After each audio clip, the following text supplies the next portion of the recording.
नमस्कार, मैं हूं राज और आप देख रहे हैं प्योर पॉलिटिक्स। जगदीप धनखड़ के इस्तीफे को लेकर के जो चर्चा चल रही है उसमें एक पहलू ऐसा है जो सबसे खतरनाक है, जिसके बारे में यह कहा जा रहा है कि उसमें एक ऐसी साजिश रचने की कोशिश हुई जिसने सबके होश उड़ा दिए। दरअसल ये बात कही जा रही है उस मुलाकात के बारे में जो धनखड़ साहब और आम आदमी पार्टी के सुप्रीमो अरविंद केजरीवाल के बीच में हुई। मैं आपको बताऊंगा कि इस मुलाकात के बारे में मीडिया में क्या खबरें छप रही हैं, क्या क्या अलग अलग सूत्रों से क्या खबरें आ रही हैं, और उससे आपको ये अंदाजा मिलेगा कि धनखड़ साहब ने किस तरह से प्रधानमंत्री की पीठ में छुरा घोंपने की कोशिश की। अगर ये खबरें सही हैं जो अलग अलग मीडिया आउटलेट्स ने पब्लिश की हैं, अगर ये सही हैं तो आप समझ सकते हैं कि ये कितनी खतरनाक बात है और कितनी खतरनाक साजिश उन्होंने रचने की कोशिश की। देखिए, सबसे पहला सवाल तो यही है कि धनखड़ साहब ने आखिर केजरीवाल को मिलने के लिए क्यों बुलाया। वो तो राज्यसभा के सांसद भी नहीं है, उनकी पार्टी के सांसद जरूर हैं, लेकिन वो तो राज्यसभा के अभी सांसद नहीं हैं। वो शायद पंजाब से बन जाए, ये बात अलग है, लेकिन उनको बुलाया क्यों, इसके पीछे भी लंबी कहानी है। और जो चीज़ें सामने आ रही हैं उससे ऐसा लग रहा है, खबर ये है कि धनखड़ साहब केजरीवाल को एक हथियार के रूप में इस्तेमाल करना चाहते थे। एक ऐसा हथियार जो मोदी के खिलाफ इनिशिएटिव ले और एनडीए के घटक दलों को मोदी से समर्थन वापस लेने के लिए मना सके। ये योजना थी धनखड़ साहब की। वो केजरीवाल को इस्तेमाल करना चाहते थे एनडीए को तोड़ने के लिए, एनडीए के घटक दलों को तोड़ने के लिए। उनको ये कन्विंस करना चाह रहे थे कि आप जाओ और एनडीए के घटक दलों को तोड़ने की कोशिश करो और मोदी से समर्थन वापस लेने के लिए उनको मनाओ।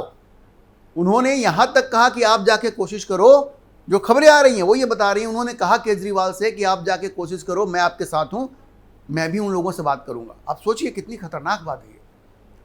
सवाल ये है कि धनखड़ साहब आखिर ऐसा क्यों करने लगे, इस लेवल तक वो पहुंच गए उस सरकार के खिलाफ जिसने उन्हें उपराष्ट्रपति बनाया। गुमनामी की जिंदगी जो वो जी रहे थे उससे बाहर निकाल करके उन्हें पहले पश्चिम बंगाल का गवर्नर बनाया और उसके बाद उपराष्ट्रपति बनाया, और उसी सरकार के खिलाफ ऐसी साजिश। और ये जो जानकारी अब सामने आ रही है कि अरविंद केजरीवाल को वो मोहरा बनाना चाहते थे, अरविंद केजरीवाल को वो टूल बना करके एनडीए को तोड़ना चाहते थे, एनडीए के घटक दलों को ये मैसेज भिजवा रहे थे कि आप मोदी से समर्थन वापस ले लीजिए। क्योंकि आपको पता है लोकसभा में भारतीय जनता पार्टी के पास अपनी सीटें सिर्फ 240 हैं और मूल रूप से ये चंद्रबाबू नायडू के समर्थन पर टिकी है और नीतीश कुमार के समर्थन पर टिकी है। तो इनकी पूरी योजना ये थी, चूंकि ये सरकार से खफा चल रहे थे और बदले की भावना धनखड़ साहब में इतनी ज़्यादा आ गई। सोचिए आदमी किस लेवल तक जा सकता है। मतलब नरेंद्र मोदी ने आपको उपराष्ट्रपति बनाया, पश्चिम बंगाल का गवर्नर बनाया, इसके लिए आपके मन में कोई कृतज्ञता नहीं है, लेकिन कृतज्ञता इतनी है कि आप उसी सरकार को गिराने के लिए अरविंद केजरीवाल जैसे व्यक्ति का इस्तेमाल करने की सोचने लगे। ये वो अरविंद केजरीवाल हैं जिन्होंने पता नहीं नरेंद्र मोदी के बारे में क्या क्या नहीं कहा होगा। उनकी पढ़ाई को लेकर के हमेशा मजाक उड़ाया कि चौथी फेल है, तीसरी फेल है, अनपढ़ आदमी है। ऐसा व्यक्ति जिसने हमेशा प्रधानमंत्री का अपमान किया, उस प्रधानमंत्री का जिसने आपको पहले राज्यपाल बनाया, उसके बाद उपराष्ट्रपति बनाया, और आपने उस प्रधानमंत्री के खिलाफ उस आदमी का समर्थन लेने की कोशिश की जो कि जिसने हर सीमा का उल्लंघन किया, हर लक्ष्मण रेखा को पार किया प्रधानमंत्री का अपमान करने में। दरअसल विपक्ष जब से उनके खिलाफ अविश्वास प्रस्ताव लेकर आया था, क्योंकि देखिए राज्यसभा में उनका व्यवहार इतना रूखा होता था। देखिए, आप बिल्कुल कड़क रहते हुए भी एक आप सबके साथ व्यवहार बना के रख सकते हैं जो सभापति से उम्मीद की जाती है, लेकिन उनका व्यवहार इतना रूखा था और उसके लिए भी नरेंद्र मोदी को ब्लेम किया जा रहा था कि उनके इशारे पर, क्योंकि ये फेंकने में तो बहुत तेज थे धनखड़ साहब, वो सबको बताते थे कि वो बड़े नरेंद्र मोदी के करीब हैं, तो मैसेज ये गया कि शायद मोदी जी के इशारे पे ही वो ये सब कर रहे हैं, लेकिन ऐसा था नहीं।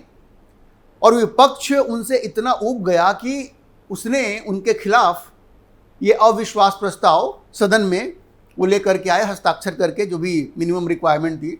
लेकिन तब से एक होता है ना, आदमी बहुत अपना कॉलर टाइट करके रहता है, लेकिन जब ये अविश्वास प्रस्ताव आ गया उसके बाद से धनखड़ साहब हिल गए। उनको लगा कि नहीं, विपक्ष के लोगों से हमें बना के रखना पड़ेगा।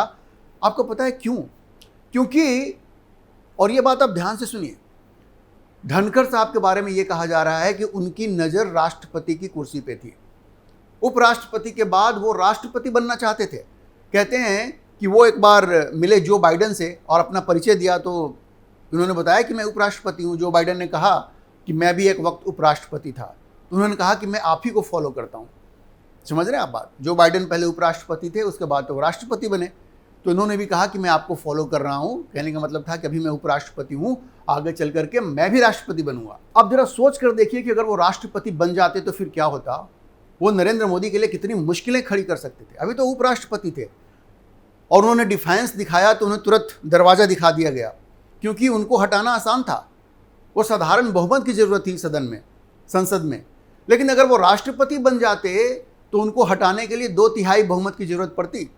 और चूंकि वो विपक्ष के साथ इस कदर मिल चुके थे, विपक्ष का मोहरा बन चुके थे, तो कांग्रेस तो कभी इनको हटाने के लिए सहमत नहीं होती।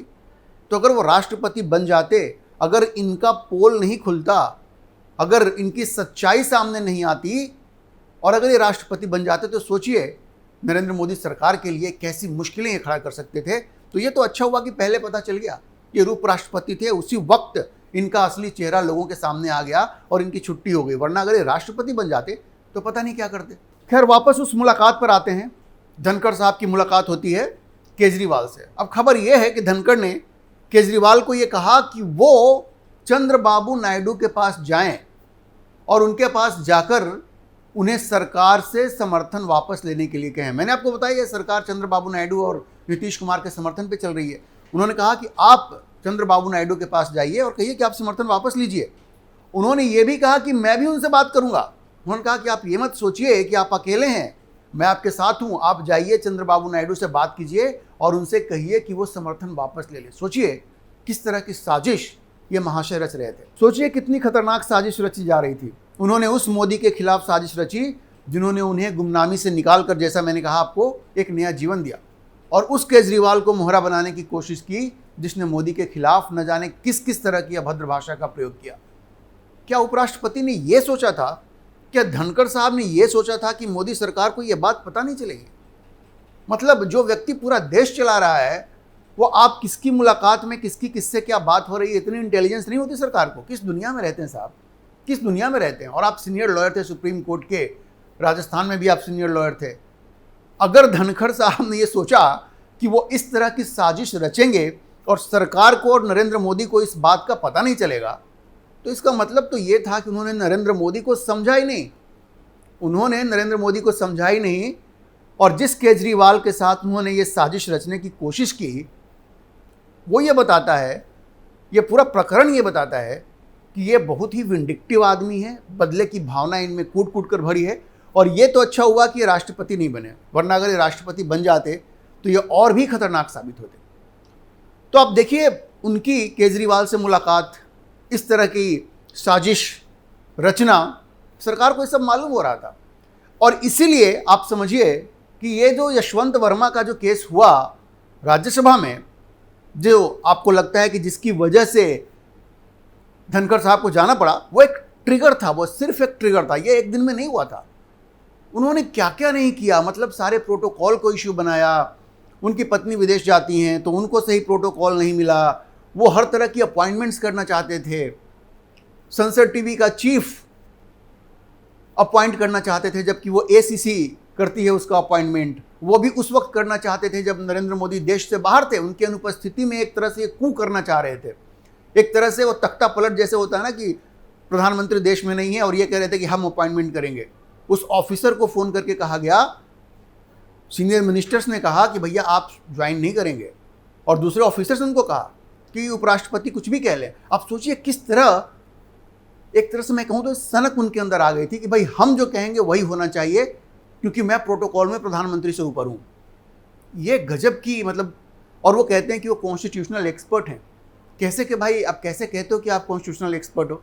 आप कॉन्स्टिट्यूशन को समझ ही नहीं रहे हो, आप सिर्फ टेबल ऑफ प्रेसिडेंस को देख रहे हो, लेकिन एग्जेक्टिव पावर्स किसके पास है ये आप नहीं देख रहे हो। तो आप समझिए कि उन्होंने ऐसी स्थिति क्रिएट कर दी। अब राज्यसभा के सेक्रेटरी जनरल के अपॉइंटमेंट में उन्होंने कहा कि पीसी मोदी को हटाओ, जिसको सरकार ने एक्सटेंशन दिया। उन्होंने कहा नए ऑफिसर लाओ। सरकार ने कहा ये आपका काम नहीं है, ये तो सरकार करेगी। लेकिन ये बिल्कुल मानने को तैयार नहीं थे। तो इन सारी चीज़ों को लेकर के उन्होंने एक ऐसी स्थिति पैदा कर दी थी कि सरकार बड़ी असहज थी और सरकार को लग रहा था कि भाई अब इनके साथ ज़्यादा समय तक नहीं निभ सकती।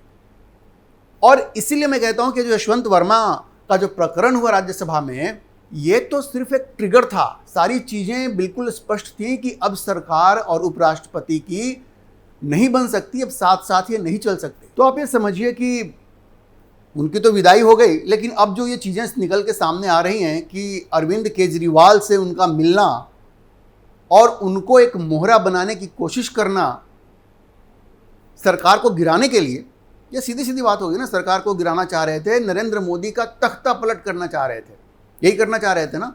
और इसमें उन्होंने किसका समर्थन लेने की कोशिश की? मोहरा बनाने की कोशिश की। देखिए, समर्थन तो उन्होंने कांग्रेस का भी लिया था। कहते हैं आज की तारीख में उनके जो सबसे प्रिय सलाहकार थे वो कौन थे? आप सबको मालूम है, जयराम रमेश। वो जयराम रमेश से उनकी सुबह शाम बातचीत हो रही थी। मल्लिकार्जुन खड़गे से भी उनकी दोस्ती हो गई थी, लेकिन ये जयराम रमेश उनके घर पे जा रहे थे। अच्छा, आपको ये बता दूं कि ये जो विपक्ष के जो सांसद थे राज्यसभा के, उन्होंने जस्टिस यशवंत वर्मा वाले विपक्ष के प्रस्ताव पे जो सिग्नेचर किया, तो बहुत लोगों ने ये कहा जा रहा है कि उपराष्ट्रपति के घर में उनके रेसिडेंस पे जाके सिग्नेचर किया है। और ये सब करवाया किसने? जयराम रमेश ने।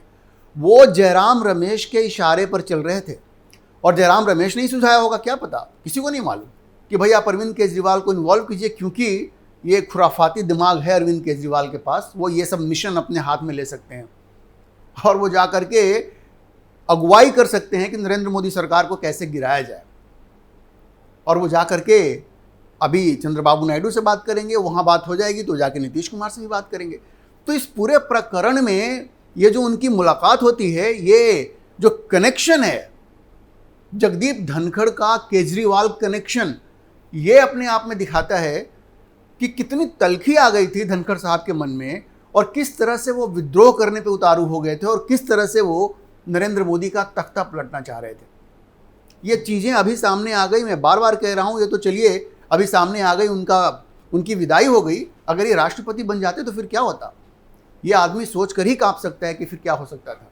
तो चलिए, उनकी विदाई हो गई, सरकार ने उनको साफ साफ कह दिया कि भाई आप इस्तीफा दे दो, अब आपको बर्दाश्त नहीं किया जा सकता। लेकिन धनखड़ साहब ने केजरीवाल के साथ साजिश रची, इसके बारे में क्या कहा जाए? आप सोचिए कि किस लेवल तक वो चले गए थे नरेंद्र मोदी का तख्ता पलटने की, अपनी साजिश को आगे बढ़ाने में। अभी के लिए इतना ही। हम इस खबर पर नजर बनाए रखेंगे और आपको अपडेट करते रहेंगे। इस विषय पर आप क्या सोचते हैं, अपनी राय कमेंट बॉक्स में जरूर लिखें। और अगर आपको ये वीडियो पसंद आया हो तो आप इसे लाइक करें, शेयर करें और हमारे चैनल को सब्सक्राइब जरूर करें।